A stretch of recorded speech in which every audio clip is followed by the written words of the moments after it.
The Unseen Companion. Chapter 1. The Empty Chair.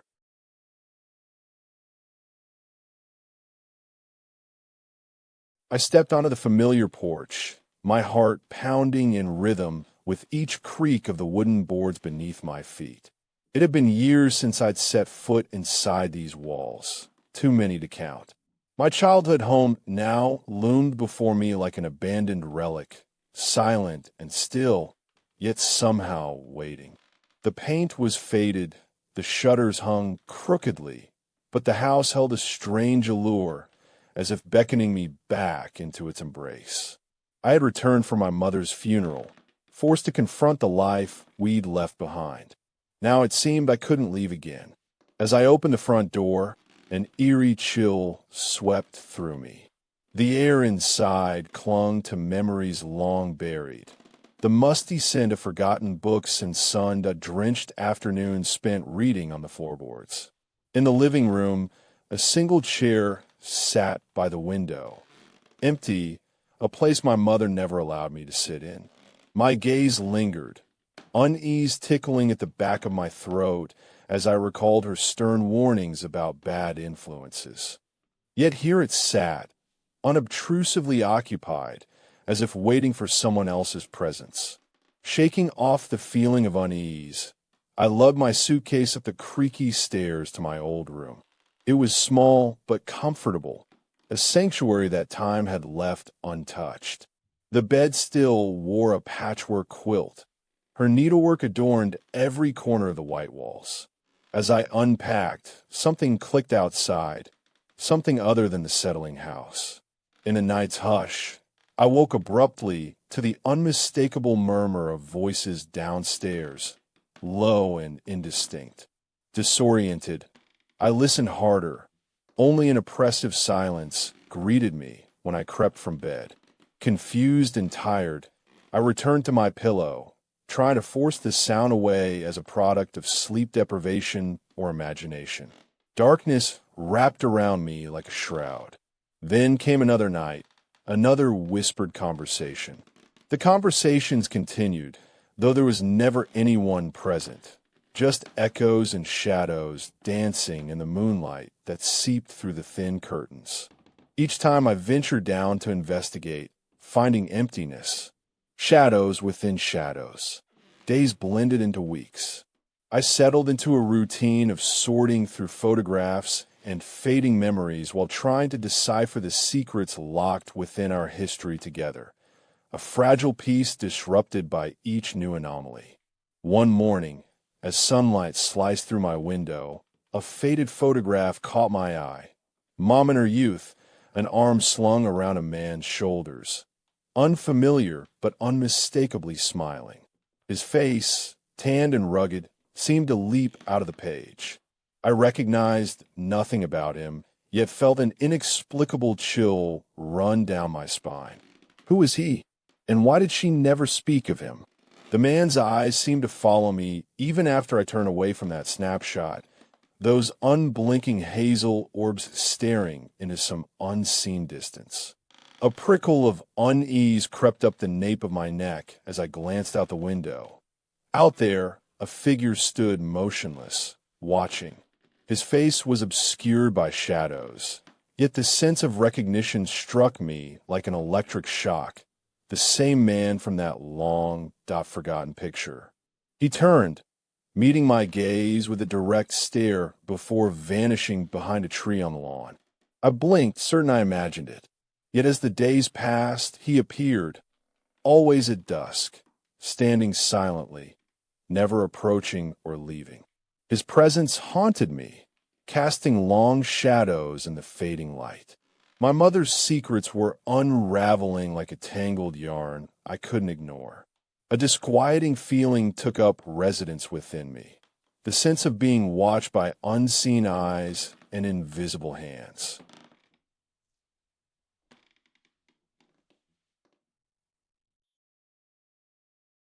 Chapter 2. The Forgotten Photograph.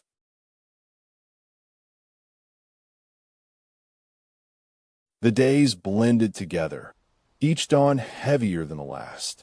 In her study, I found more photographs and an old journal, yellowed with age.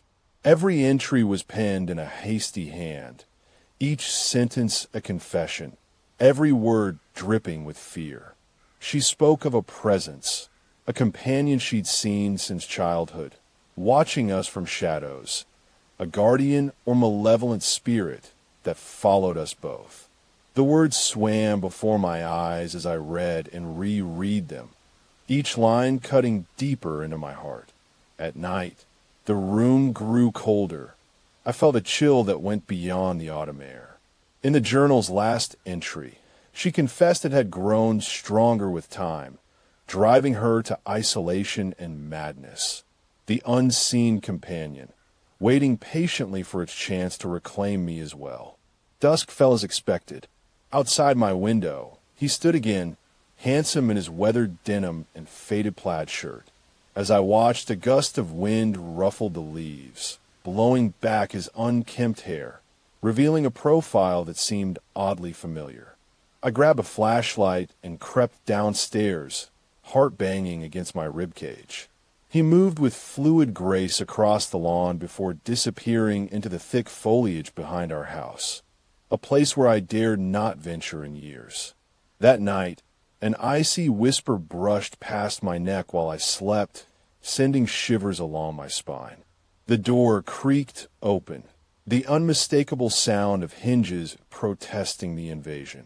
On tiptoes, I crept downstairs with flashlight at the ready. The man sat in a chair by the window, back to me, a figure swathed in darkness, head bowed, as if communing with unseen forces. My finger hovered over the switch, hesitant.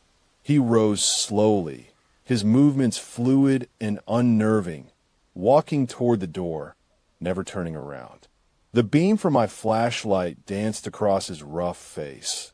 It was him, the man from the picture, the journal, my dreams. His eyes met mine, and he vanished into darkness once more. Shadows seemed to move of their own accord as if pulled by an invisible force. In the days that followed, a phantom touch brushed against my arm during breakfast. Warm skin on cold mornings, icy fingers tracing my shoulders late at night. A constant companion I couldn't ignore or shake. The journal's words blurred before me now, but the truth felt almost tangible. The unseen companion from her stories had become my reality. That evening, I opened the journal to a page she'd dog-eared. A sketch of him in the corner, inked with a subtle smile. I recognized his gaze, a mixture of kindness and ancient wisdom. As I lay there that night, he whispered 2 words on the wall. Wait. In the morning, my name was scrawled next to it. A single letter. He stood outside now, more often than not, watching me like a ghostly sentinel. My mother's secrets were unfolding before me, casting a shadow long after death had claimed her. I yearned for answers amidst the unsettling presence that filled our house. Little did I know.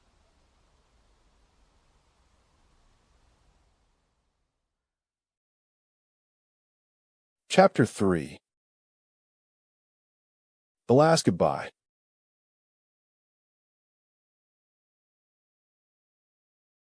In the flickering darkness of my bedroom, I stared at a sketchbook, ink bleeding from his gaze as Emma, I'll come back.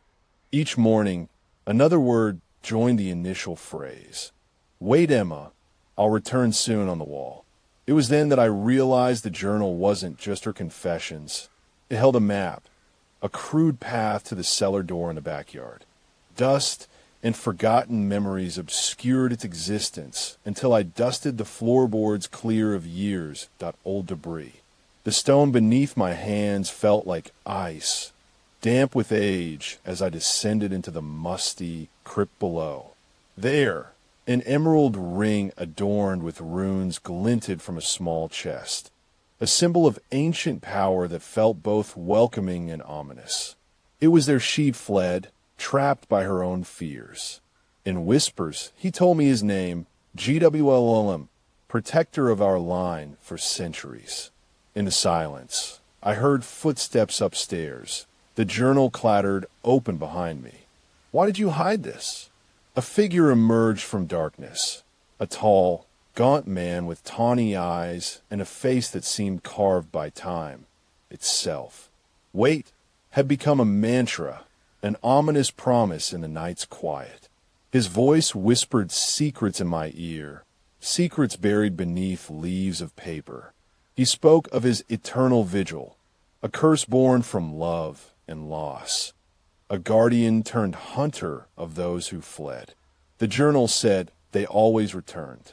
I rose on trembling legs to face him as he stepped into the weak beam.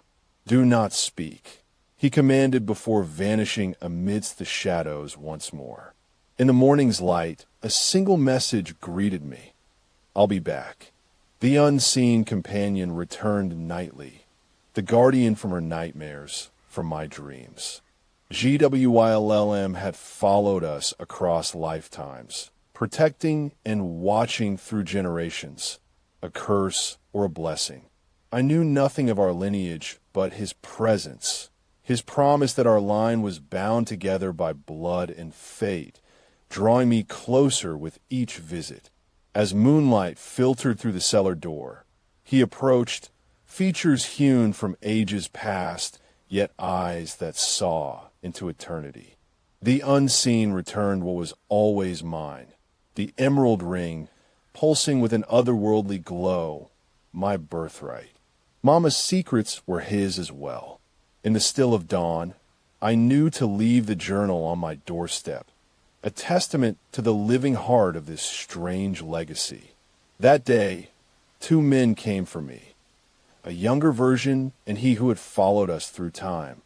The guardian or an evil? The choice became clear when the sun dipped below our horizon, between life with a man born to watch me in darkness or death within its solace. In that moment, I chose my path, taking both hands, embracing fate, leaving what was past behind. His eyes bore no judgment as he closed his own book of tales, a ledger of lives lived alongside mine. As they drove us away, the town's gaze followed, their whispers filling the wind as we left for the horizon, the companion and me, bound by blood now. He'd protected her until madness stole reason. I vowed to be different. His legacy now my burden and my fate. Together, we vanished into an endless night, a story etched in time's pages, one that would continue long after his bones cooled on some nameless battlefield or under a forgotten moon.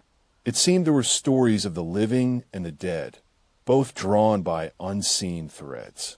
In the rearview mirror, the guardian watched with eyes older than centuries as our vehicle disappeared into night, a shadow following light.